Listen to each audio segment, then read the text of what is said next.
बात अब केरल की, जहां कोझिकोड से एक हादसे की डराने वाली तस्वीरें सामने आई हैं, जहां ऑटो वाले की गलती का शिकार एक ऑटो और एक स्कूटर सवार को होना पड़ा। हादसे में कई लोग गंभीर रूप से घायल हुए हैं।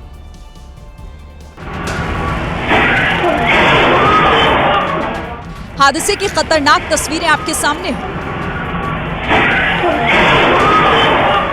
एक ऑटो चालक की गलती ने कई लोगों को सड़क से सीधे अस्पताल पहुंचा दिया। इन तस्वीरों को जरा ध्यान से देखिए। ड्राइवर ने पीछे से आ रही गाड़ियों को देखे बगैर अपना ऑटो स्टार्ट किया और फिर चल दिया। पीछे से तेज रफ्तार आए ऑटो चालक के पास ब्रेक लगाने का वक्त ही नहीं था। उसने उसी रफ्तार से ऑटो को ओवरटेक करने की कोशिश की, लेकिन ऐसा हो नहीं पाया। दोनों ऑटो में टक्कर हुई और पीछे से आया ऑटो पलट गया।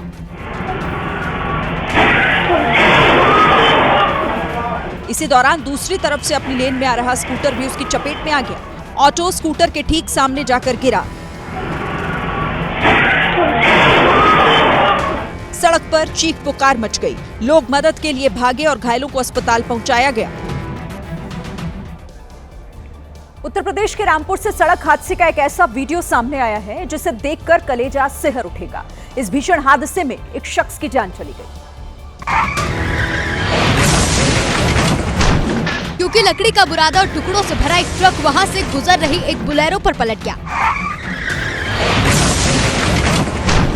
हादसे के बाद ट्रक में भरा बुरादा और टुकड़े चारों तरफ बिखर गए, जबकि ट्रक के नीचे दबने से बोलेरो पूरी तरह पिचक गई। यह हादसा तब हुआ जब बोलेरो के ड्राइवर ने दूसरी तरफ जाने के लिए अपनी गाड़ी को मोड़ा। ठीक उसी समय पीछे से एक ट्रक आया। हालांकि ट्रक ड्राइवर ने बचाने की पूरी कोशिश की, लेकिन ट्रक डिवाइडर से टकराया और पलट गया, जिसकी चपेट में बोलेरो आ गई, जबकि पास ही में खड़ा एक बाइक सवार काफी दूर जाकर गिरा। हादसे के बाद वहां पर अफरा तफरी का माहौल था, क्योंकि ट्रक के नीचे बोलेरो दबी हुई थी और ड्राइवर उसके अंदर ही फंसा हुआ था। कुछ लोगों ने तो यह दावा किया कि गाड़ी के अंदर 4 से 5 लोग थे जो दब गए, जिसके बाद वहां मौजूद लोग खुद ही राहत बचाव के काम में जुट गए। चूंकि लकड़ी का बुरादा चारों तरफ फैला था, उसके नीचे बोलेरो दबी हुई थी। ऐसे में लोगों ने हाथ से ही बुरादा हटाना शुरू कर दिया।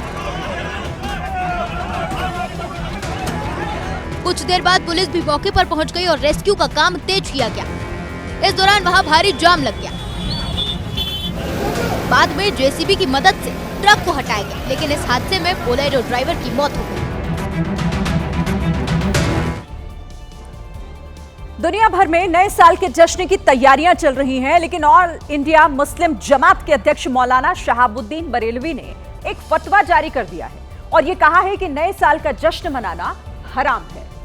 जश्न मनाना नए साल का नाजायज है। नया साल आया भी नहीं कि आ गया फतवा। फतवा इस बात का कि मुसलमान नए साल के जश्न से दूर रहे। नए साल का जश्न मनाया तो मानो गुनाह कर दिया। मैं तमाम मुसलमानों को बता देना चाहता हूँ कि नए साल पर जश्न मनाना शरीयत इस्लामिया की रोशनी में नाजायज है। मौलाना शहाबुद्दीन फतवा जारी कर चेतावनी दे रहे हैं कि मुसलमान जश्न मनाते मिले तो ठीक नहीं होगा। और अगर कहीं से खबर मिली कि कुछ नौजवान लड़के लड़कियां जश्न मना रहे हैं तो उलमाए कराम सख्ती से रोकेंगे। मौलाना की बात तो हजम होने से रही, लेकिन मौलाना के इस फतवे वाले फरमान पर बहस जरूर छिड़ गई है। बहस इस बात पर हो रही है कि क्या नए साल जैसे मौके पर मुस्लिम युवाओं को जश्न मनाने से रोकना जायज है। वहीं नए साल के जश्न को लेकर मौलाना शहाबुद्दीन बरेलवी की तरफ से जारी किए गए इस फतवे पर मौलाना आपस में ही भिड़ गए। शिया मुस्लिम धर्मगुरु मौलाना सैफ अब्बास ने फतवे पर सवाल खड़े किए। मौलाना सैफ अब्बास का कहना है कि जहां हराम हलाल की बात होती है, वहां फतवे जारी किए जाते हैं। नए साल के जश्न को लेकर फतवा जारी करना ठीक नहीं है। मैं समझता हूँ वो फतवा बेबुनियाद है और इस तरीके से फतवे नहीं दिए जाते। AIMIM के नेता शोएब जमई ने कहा कि सबको अपनी जिंदगी अपने तरीके से जीने का हक है और हर चीज को मजहब से जोड़ना गलत है। इस्लाम में ये अनावश्यक बयानबाजी भी नाजायज़ है और इस तरह के माहौल को ख़राब करना भी नाजायज़ है। और मौलाना साहब का इस तरह से बार बार टीवी पे आकर के बीजेपी की तरफ से स्पॉन्सर्ड बयानबाजी करना भी नाजायज़ है। वहीं मौलाना के फतवे पर हिंदू धर्मगुरुओं ने भी प्रतिक्रियाएं दी हैं और दो टूक कहा कि हिंदुओं के लिए ऐसी कोई मनाही नहीं, वो नए साल का जश्न मना सकते हैं। उत्तर प्रदेश के वाराणसी में उस वक्त हंगामा खड़ा हो गया जब एक फॉर्च्यूनर कार करीब 700 मीटर तक एक बाइक को घसीटती हुई चली गई। पुलिस ने मौके पर पहुंचकर किसी तरह इस मामले को सुलझाया। भले ही फॉर्च्यूनर भी आगे से टूट गई, लेकिन कार सवार ने बाइक को घसीटना नहीं छोड़ा।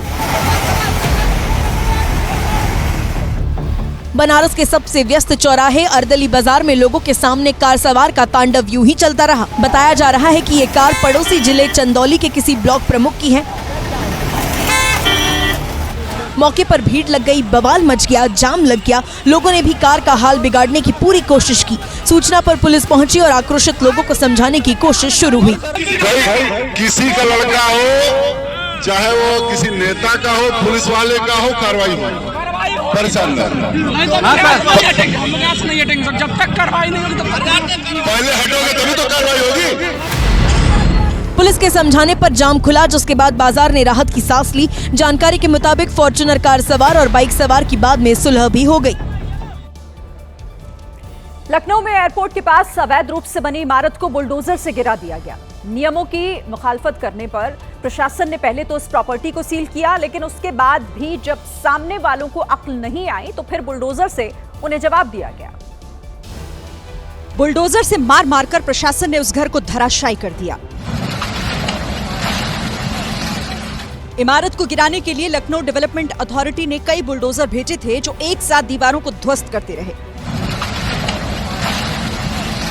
दरअसल जिस घर को तोड़ा गया उसका नक्शा पास नहीं हुआ था, इसीलिए लखनऊ डेवलपमेंट अथॉरिटी ने घर को सील किया। लेकिन बिल्डर ने सील तोड़कर निर्माण का काम फिर शुरू कर दिया, तो अब प्रशासन ने बुलडोजर भेज नामो निशान मिटा दिया।